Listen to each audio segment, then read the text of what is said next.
కవితా శీర్షిక తెగిన దారం. రచన ఆశారాజు. కవితా పఠనం పొత్తూరి సీతారామరాజు, కాకినాడ.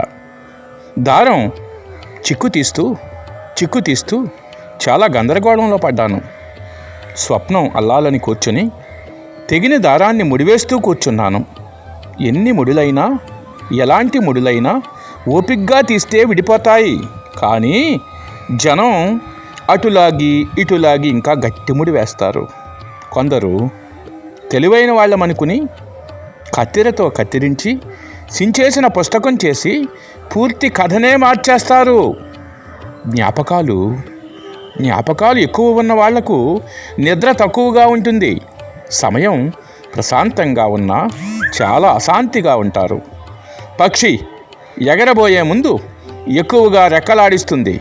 వర్షం వచ్చేటప్పుడు గాలి చినుకులను తరుముతుంది. నిద్రలో కూడా జ్ఞాపకాలు దీపాలు వెలిగించి కూర్చుంటాయి. కళ్ళకు విసుగొస్తుంది, సగం నిద్రకు విసుగొస్తుంది.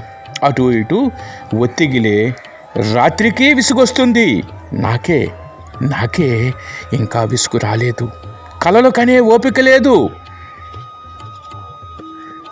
అయినా కళ్ళు మొండికేస్తున్నాయి. కలలు కంటే కలలు నిజమయ్యే కలలు కనమని వేడుకుంటున్నాయి. కలలు నిజంగాక ఇంకా కన్నీళ్లు పెట్టుకుని అలసిపోలేమని మొరపెట్టుకుంటున్నాయి. తీరని కలలు కని మమ్మల్ని ఏడిపించొద్దని కళ్ళు కన్నీళ్లు పెట్టుకుంటున్నాయి. జీవితం విచిత్రమైంది, లోకం ఆశ్చర్యమైంది. బాల్యంలో నడక రాకపోతే చేయి పట్టుకుని నడవడం నేర్పిస్తుంది. తప్పటడుగులకు మురిసిపోయి ముందుకు నడిపిస్తుంది. అదేమిటో పెద్ద అయ్యాక నడుస్తున్న వాణ్ణి వెనుక నుండి ముందుకు నెట్టేస్తుంది.